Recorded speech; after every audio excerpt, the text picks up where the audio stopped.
El testamento llegó por correo. El nombre, ajeno. La casa, antigua. La habitación, cerrada. Y en la nota, solo una condición. Abran cuando entiendan por qué fueron ustedes.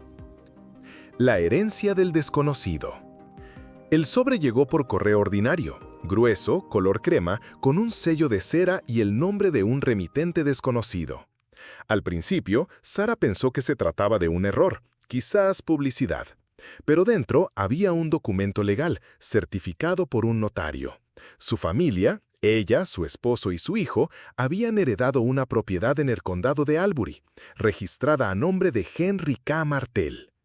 El nombre no decía nada, ni a ella, ni a David, y mucho menos a Josh, su hijo de 12 años. Incluso intentaron buscar entre antiguos registros familiares, revisaron álbumes, rebuscaron en los relatos de sus padres. Pero el nombre no aparecía en ningún lado. Una semana después, estaban frente a las rejas de la casa, con las llaves entregadas por el abogado. Era una casa antigua, de 2 pisos, con tejas descascaradas y un jardín cubierto de maleza. Unas escaleras de piedra conducían a la puerta, que se abrió con sorprendente facilidad, como si alguien la hubiese engrasado el día anterior. Dentro, todo estaba sorprendentemente limpio. Ni una mota de polvo, solo silencio. Una chimenea con troncos perfectamente apilados, una cocina con vajilla ordenada por tamaño y una caja de té nueva en el estante.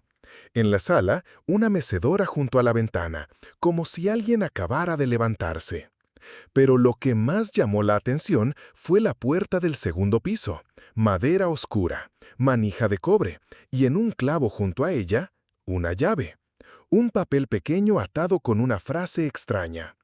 Abran solo cuando entiendan por qué los elegí a ustedes. Sara sostuvo la llave en la mano. Estaba tibia, como si alguien la hubiera tenido entre los dedos poco antes. Josh miraba la puerta con la cautela propia de un niño, y David, normalmente escéptico, simplemente murmuró: ¿Quién era este hombre? No hubo respuesta. Solo el crujido del piso bajo sus pies y la sensación de que la casa los escuchaba. La primera noche durmieron mal. No porque tuvieran frío o estuvieran incómodos. Al contrario, las camas eran sorprendentemente suaves. Y en las mesas de noche, alguien había dejado velas y una caja de fósforos, como si supiera que no habría electricidad. Simplemente, todo estaba demasiado preparado para su llegada. Sara despertó antes que los demás. Ya olía a café en la cocina. La cafetera estaba enchufada, y a su lado había un filtro limpio. No recordaba haberlo preparado. David dijo que quizás lo habían dejado los antiguos dueños, aunque, según el abogado, la casa llevaba más de un año vacía. Decidió ordenar la despensa, y entre varias cosas encontró una caja de lata antigua. Dentro, cartas, sobres, apuntes. Todo parecía basura sin sentido, hasta que vio una postal con una imagen de Londres. La misma que había enviado a su madre hacía 20 años. Su letra estaba al reverso, pero la dirección era diferente. Debajo, una nota en otra caligrafía, más firme. La guardé para ti, por si lo olvidabas. Sara no supo bien qué le impactó más, si que la postal hubiera sobrevivido o que alguien la hubiera conservado deliberadamente, como si supiera que un día volvería a necesitarla. Más tarde, revisando un armario en el ático, David encontró una caja de herramientas. Debajo, una libreta con páginas numeradas cuidadosamente. Al principio, listas de compras, calendario de jardinería. Luego, algo distinto. 19 de marzo. Sara salió de la casa a las 8:47. Volvió cansada. Dejé té en el escalón. Me fui antes de que abriera la puerta. Bajó la libreta y miró a su esposa.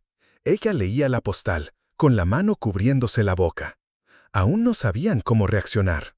Miedo, gratitud, desconcierto, todo se mezclaba. Pero algo quedaba claro. La casa no solo estaba lista para ellos. Alguien la había preparado para ellos. Paso a paso, en silencio. Al día siguiente, David decidió ir al pueblo más cercano, a comprar linternas, pilas y, con suerte, averiguar algo sobre Henry K. Martell. Sara se quedó revisando el ático Y Josh exploraba el jardín, donde entre arbustos espinosos encontró un columpio de madera con un corazón tallado y las iniciales G+E. En el camino, David vio una tienda antigua al costado de la carretera, un edificio de madera con un cartel desgastado, Martel e Hijo, Ferretería y Reparaciones. El nombre le llamó de inmediato la atención. Se detuvo.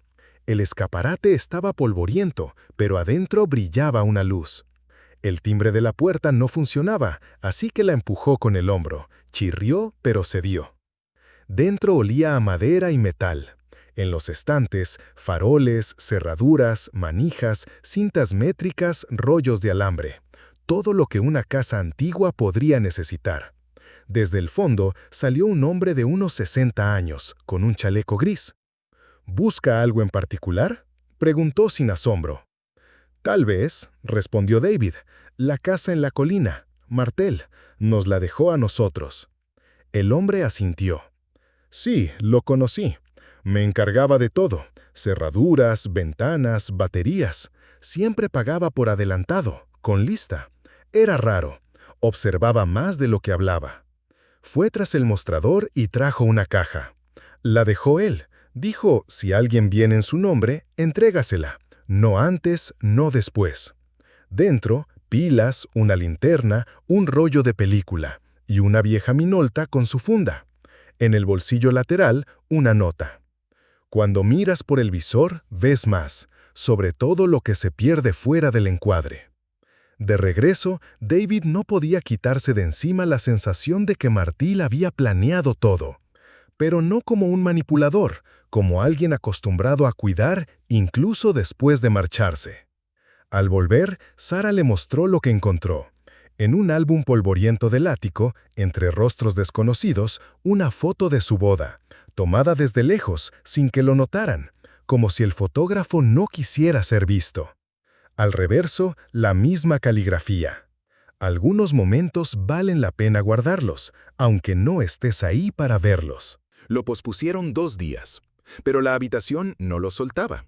Cada noche, al pasar por delante, Sara se detenía un instante en el umbral, como si algo se moviera adentro. A veces le parecía escuchar el crujido de papel o el rechinar de una silla. Josh dejó envoltorios de caramelo frente a la puerta para ver si alguno desaparecía. Uno lo hizo. David sonrió. Una corriente de aire, o la casa jugando con nosotros. La tercera noche, con llovizna tras la ventana, se reunieron frente a la puerta. La llave seguía en la repisa, la misma, de bronce, un poco desgastada. Sara la tomó. ¿Y si nos equivocamos?, preguntó. ¿Si no entendimos? Entonces tal vez igual sea ahora, respondió David.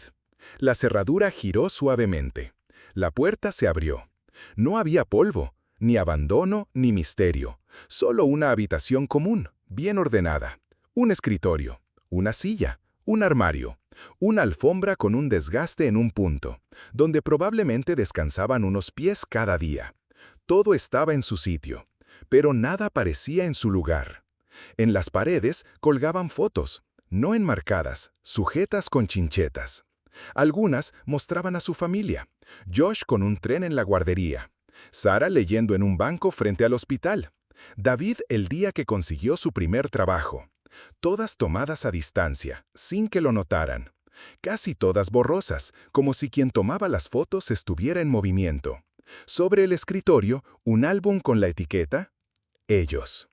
Pero eso no fue lo que los estremeció. En el fondo del cajón del escritorio, David encontró una carta escrita a mano. Martel, Henry K. Para David T.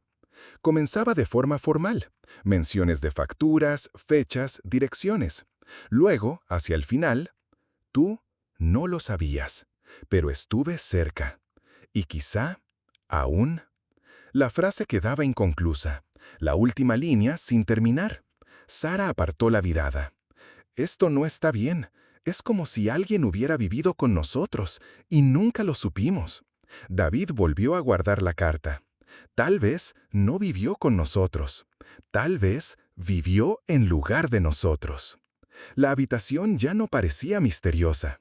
Parecía íntima, ajena y dolorosamente conocida.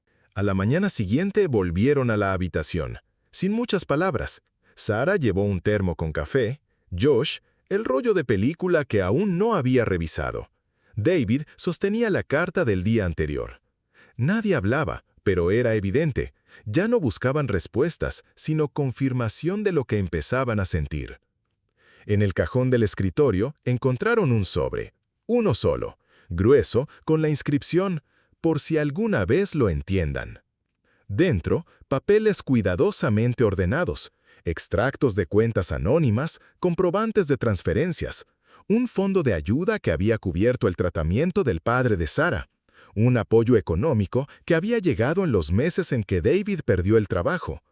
Todas las sumas coincidían, todos los envíos pasaban por intermediarios, todo había sido organizado de antemano. Al final, una fotografía. Josh en una cama de hospital, aún muy pequeño. No recordaban que nadie hubiese tomado fotos ese día. Sara le sostenía la mano, pero miraba hacia otro lado. David junto a la ventana, desorientado, y en primer plano, apenas perceptible, el borde de un abrigo, un hombro ajeno, una sombra. A la foto estaba sujeta una constancia médica, la operación que se había retrasado entonces por falta de seguro. En el reverso, escrito a lápiz, la decisión se tomó a los 18 minutos, solo la aceleré. Sara sostuvo la foto mucho tiempo. Luego la volteó, la guardó, se quitó el anillo, no por rechazo, sino para sentir con los dedos la textura del papel. David no dijo nada, solo se acercó a la ventana y se quedó mirando el jardín. Sus hombros temblaban ligeramente, pero no se dio la vuelta. Cuando regresó, solo dijo una frase. No solo sabía de nosotros, nos eligió, cada vez, cuando ni siquiera nosotros podíamos elegirnos. Se quedaron 3 días más en la casa. Nadie tenía prisa por irse. Las mañanas comenzaban igual. Café en la habitación de arriba, revisión de carpetas viejas, frases cortas, cada vez más parecidas a confesiones. La casa ya no se sentía ajena. En una caja con papeles antiguos, Sara encontró un recorte amarillento de un periódico local de 1979. En la foto, un grupo de estudiantes colaborando en la reconstrucción de una biblioteca dañada. Uno de ellos, muy joven, con el pie de foto. Henry Martel y Arthur T. ayudan a la escuela del condado de Albury. Arthur T., el abuelo de David, aquel que hablaba poco del pasado. Solo una vez había mencionado a un amigo de la universidad, raro pero muy confiable. Miraron el recorte sin saber qué pesaba más, la sorpresa o la vergüenza de no haberlo sabido antes. «Pudo haber sido un familiar nuestro», susurró Sara, «o alguien que simplemente no supimos ver». «O quizá fueron varios», dijo David. «¿Y si no fue una sola persona? ¿Y si alguien continuó con el cuidado que el primero dejó?» No discutieron, no buscaron certezas.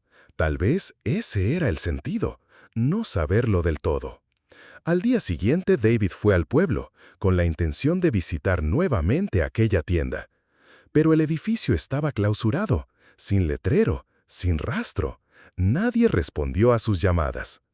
«Es como si hubiese desaparecido», dijo esa noche, «o como si nunca hubiese existido». Sara no respondió. Solo retiró una de las fotos de la pared, esa en la que ella estaba sentada en un banco, con un libro en las manos. En el reflejo de la vidriera, justo detrás de su hombro, una silueta, demasiado borrosa para reconocerla, pero tal vez. Ya no estaban seguros de quién era, y quizás eso ya no importaba. Se marcharon el último día de septiembre. Había silencio, sol, y todo a su alrededor parecía ralentizado a propósito. Josh caminaba al final del jardín. Tomó algunas fotos, el banco vacío, el viejo columpio, la ventana con la cortina moviéndose suavemente desde dentro. En la mesa de la cocina dejaron la llave, no la de la casa, sino la de la habitación. Sara la colocó junto a la nota con la que todo había comenzado.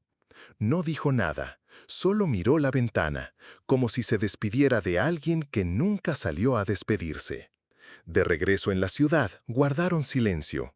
La casa quedó como un cuaderno donde ya nadie escribe, pero que nadie se atreve a tirar. A veces volvían. Josh llevaba su cámara. Sara, libros. David un día llevó un mantel nuevo y lo extendió en la mesa de la cocina, sin explicar por qué. Un año después, revisando fotografías, Josh encontró una imagen que no recordaba haber tomado. La película había sido revelada por casualidad. Había usado un carrete viejo encontrado en el ático.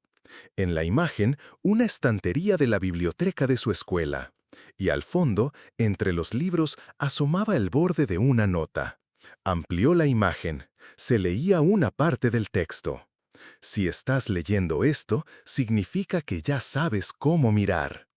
En el reverso del negativo, cuidadosamente pegada, había una llave pequeña. Nada parecida a las anteriores, moderna, con cabeza de plástico. En ella, 3 letras raspadas. J-T-M. Josh no se la mostró a nadie.